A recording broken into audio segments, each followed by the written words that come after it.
We are continuing our series explaining why, according to our researchers, the British and descendants of the British may be considered as pertaining to the tribe of Ephraim.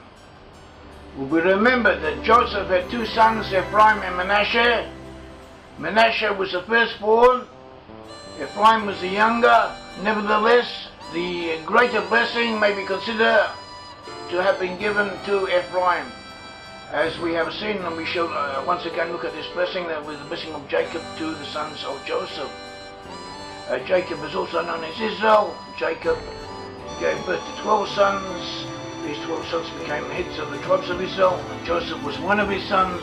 Joseph was the father of two sons, Ephraim and Manasseh. Both Ephraim and Manasseh were to be regarded as full-fledged tribes in their own right. Technically speaking, therefore, there were 13 tribes.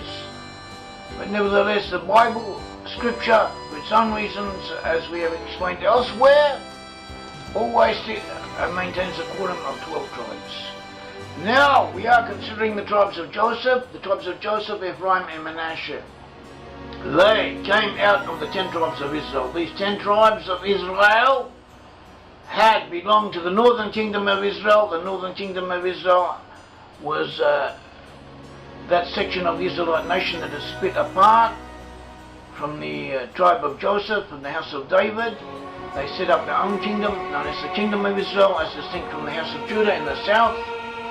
And from the house of Judah, incidentally, arose the basic core of the Jewish people that we know today. The majority of the Israelite nation were in the north with the 10 tribes of Israel, who were conquered by the Assyrians, taken away and lost their identity. They eventually converged in the west, and we have traced them to western areas, and we have proven that there was a predominance of clans and tribal groups belonging to Joseph in the British Isles, including Ireland, and that out of the British Isles, the population of the British Isles, arose different nations, including the USA, the early settlers of the USA, also Canada, Australia and New Zealand, and we have shown how in effect the tribes of Joseph were the descendants, the nations that arose from the British Isles, split into two different sections. On the one hand you had the USA, and on the other hand you had Britain, and the offshoots of Britain, Australia, New Zealand and Canada. And we have identified Britain and the offshoots of Britain with Ephraim. Now Joseph was the ruler of Egypt, or he was ruling Egypt on behalf of the king of Egypt, and he gave birth to Ephraim and Manasseh. Now at that time his father Jacob was dwelling in the land along with their brothers. Jacob called to Joseph to bring his two sons to him, because Jacob felt that his time had come to die. So Joseph brought the two sons to him, and Jacob sat up on his bed, and then Joseph presented the sons to him, and as we are told in Genesis 48, verse 8, and then Israel saw Joseph's sons and said, "Who are these?" Joseph said to his father, "They are my sons whom God has given me in this place." He said, "Please bring them to me and I will bless them." And now the eyes of Israel were dim with age, so that he could not see. And Joseph brought them near him, and he kissed them, and embraced them. Joseph said to Israel, "I had not thought to see your face, but in fact God has also shown me your offspring." So Joseph brought them from beside his knees, and he bowed down with his face to the earth. And Joseph took them both, Ephraim with his right hand towards Israel's left hand, and Manasseh with his left hand towards Israel's right hand, and brought them near him. And then Israel stretched out his right hand and laid it on Ephraim's head. He stretched out his left hand and laid it on Manasseh's head, guiding his hands knowingly. For Manasseh was the firstborn. And he blessed Joseph and said, "God, before whom my fathers Abraham and Isaac walked, the God who has fed me all my life long to this day, the angel who has redeemed me from all evil, bless the lads, let my name be named upon them, the name of my fathers Abraham and Isaac. Let them grow into a multitude in the midst of the earth." Now when Joseph saw that his father laid his right hand on the head of Ephraim, it displeased him, so he took hold of his father's hand to remove it from Ephraim's head, to Manasseh's head. And Joseph said to his father, "Not so, my father. For this one is the firstborn. Put your right hand on his head." But his father refused and said, "I know, my son, I know.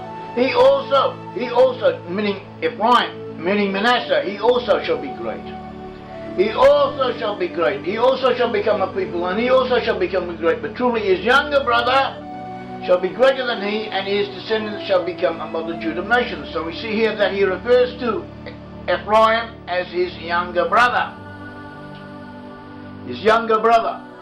So that is the point that we want to mention here, as he says, "He also shall become a people, and he also shall be great, but truly his younger brother shall be greater than he, and his descendants shall become a multitude of nations." Ephraim is referred to the younger brother, in Hebrew, HaKatan. HaKatan does mean the younger, but also connotes from the verb maktin, someone who belittles himself, someone who is prepared to diminish himself. And we find that Ephraim had this quality, and the sages, the rabbinical sages, in their commentaries to these verses, they said that Ephraim merited to receive the greater blessing because he had the ability to belittle himself, to diminish himself, to be more modest, to lower his demands, his expectations for the greater good. And so we find in World War II that America helped the British, America helped save the Western world, and they helped save the British through Lend-Lease and generous aid, and making the whole of America one big hinterland for the production of war material and material in general for the war effort. And they almost gave that away for nothing to the British, and for the sake of their common struggle against the Nazi enemy. But nevertheless, there was an understanding that reached with the British, that in return for this support, after the Second World War, Britain would in effect give up its imperial role, give up much of its empire, and allow America to take over the effective the rule of the Western free world. Churchill himself said that Britain gave away her empire to save the world. And in this sense, we may say that Britain displayed this quality of Ephraim, the ability to diminish himself, to lower himself. There's another point, somehow connected to what we have said, but on the same plane, on the same level, that the Hanasiv was a famous rabbi. Is also Rabbi Naftali Tzvi Berlin. He wrote a commentary on the Bible. He lived about 150, 200 years ago. And he went through the Bible, analyzing different passages concerning Ephraim and Manasseh. And he found in some places Manasseh is preeminent. In other places, Ephraim is mentioned first of all. In other words, sometimes Ephraim is given more importance, and other times Manasseh. For instance, in the book of Numbers chapter 2, verse 20, tells us of the order of encampment in the wilderness, whereas where we find that Ephraim was at the head of the western encampment, after him came Manasseh, and after him became Benjamin. So in this case we find Ephraim having the precedence, Ephraim being the lead tribe, and the whole of this group of three tribes being named after Ephraim. And the Nasiva explains that here in the wilderness they were under divine providence, they were more under divine protection, they were being fed, sustained and helped through their travels, through miracles and through open divine intervention. And this was more of a spiritual level and more of an abstract level, as if to say. And so, according to the Nasiv, this is why, in this case, Ephraim had the preeminence. It says that in the wilderness, the nature of providence was miraculous. The power of Ephraim is greater regarding the miraculous aspect of existence. Concerning the regular way of the world, however, Manasseh is greater. So we find later on Numbers 13:11, when we are told about the spy from the tribe of Manasseh would go into the land of Canaan. What happened is the Israelites, as we're told in the book of Numbers, they come to the land of Canaan. Before they entered the land of Canaan, they wanted to check out the land, to see what it was like, to see what they were up against, how it was settled, and how the cities were fortified, what type of enemy they would have to combat and counter. So each tribe sent in a spy and a representative of itself, and these 12 spies went in to spy out the land. And the expression for the spy from Manasseh, as we find in Numbers 13:11, from the tribe of Joseph, that is from the tribe of Manasseh, Gadi the son of Susi. So here we see that Gadi the son of Susi is from the tribe of Manasseh, the tribe of Joseph. So even though there was also a spy sent in from Ephraim, actually Yahushua, Hoshea is known, son of Nun, who was actually one of the two heroes who saved Israel at that time. Nevertheless, concerning the tribe of Joseph, it is expressed as if Gadi the son of Susi from the tribe of Manasseh represents the whole of the tribe of Joseph. As if Gadi the son of Susi from Manasseh is more important than Ephraim.